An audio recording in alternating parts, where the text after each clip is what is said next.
Pemirsa, penangkapan Maria Pauline Lumowa buronan kasus pembobolan BNI senilai 1,7 triliun rupiah membuktikan negara tetap konsisten untuk terus mengejar buron-buron kasus pidana yang mereka lakukan di tanah air.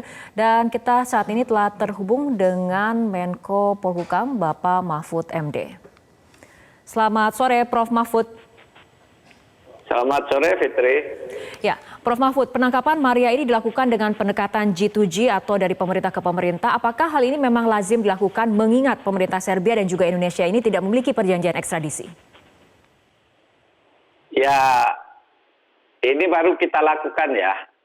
Kita memang tidak punya perjanjian ekstradisi, tapi pemerintah Indonesia pernah memberikan bantuan hukum juga, muncul legal assistance terhadap Serbia, sehingga kita sudah mempunyai kerjasama mendahului perjanjian ekstradisi. Sejak ini kita merencanakan untuk memulai langkah-langkah awal membuat perjanjian ekstradisi dengan Serbia. Tetapi soal lazim atau tidak lazim, yang penting kalau buronan kita di luar negeri terendus, lalu kita segera dekati pemerintahnya. Kalau yang sudah mempunyai perjanjian G2G kan lebih gampang melalui Interpol ya. Kalau ini kan begini, kita tidak punya perjanjian ekstradisi, tiba-tiba ada berita karena ada laporan dari Interpol, itu internasional bukan Interpol kita sendiri, bahwa ada orang bernama Maria Pauline itu masuk ke Serbia, terendus di sana, lalu diumumkan bahwa dia dalam perburuan polisi, dan Indonesia mendengar itu segera melakukan pendekatan gitu aja. Oke.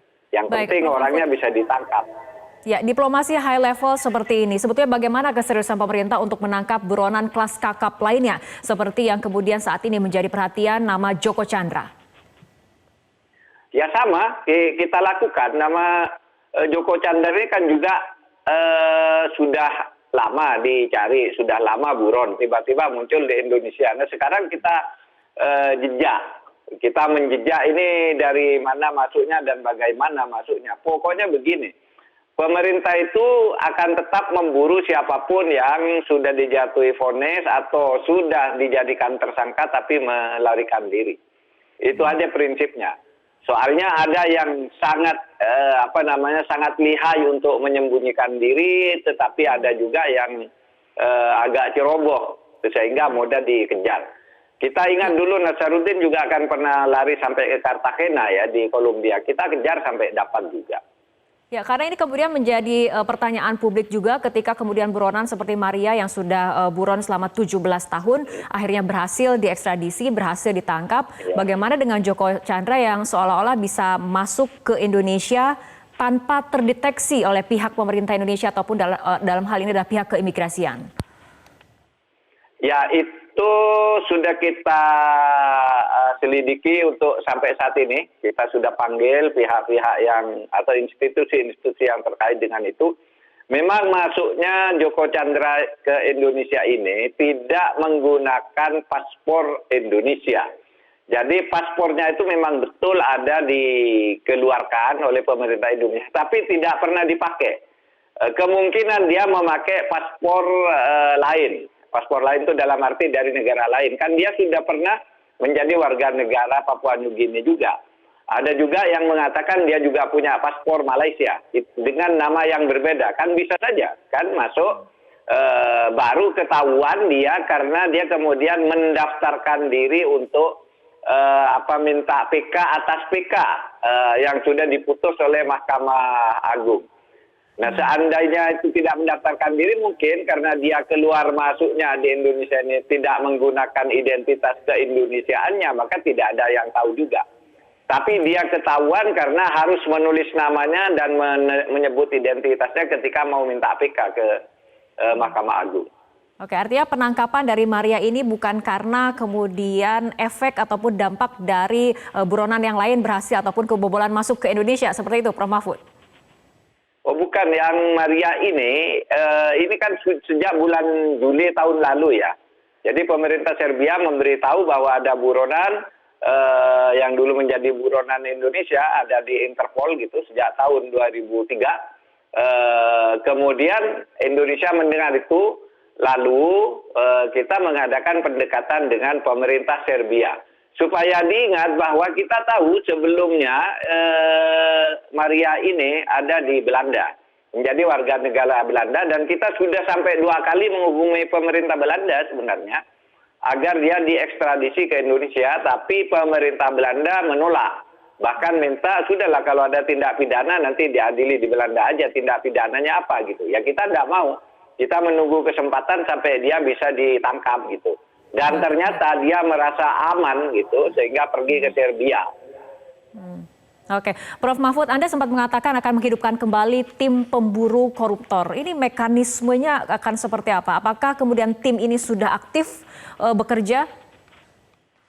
Iya, jadi begini, sejak tahun 2016 kita itu mempunyai tim pemburu koruptor berdasar interest. Jadi Presiden pada waktu tahun 2016 mengeluarkan instruksi yang memerintahkan agar pemerintah di bawah kendali Kemenko Polhukam itu membentuk satu tim yang mengejar tersangka, kemudian terpidana, dan aset-aset yang dilakukan oleh penjahat-penjahat di Indonesia. Nah, sejak tahun itu kita punya tim yang beranggotakan lintas kementerian, Kejaksaan Agung, Kepolisian, dan sebagainya. Tetapi yang setiap tahun harus diperpanjang. Harus diperpanjang karena apa? Karena nomenklatur itu nanti akan digunakan cantolannya di dalam penggunaan anggaran untuk perburuan itu. Okay. Nah, yang terakhir ini sesudah ada peristiwa Joko Chandra dan Maria Pauline, kita ingin mengaktifkan kembali, dan tadi malam rapat lintas kementerian dan lembaga sudah disepakati bahwa itu akan dihidupkan kembali secepatnya, dan saya akan segera mengeluarkan keputusan Kemenko yang baru.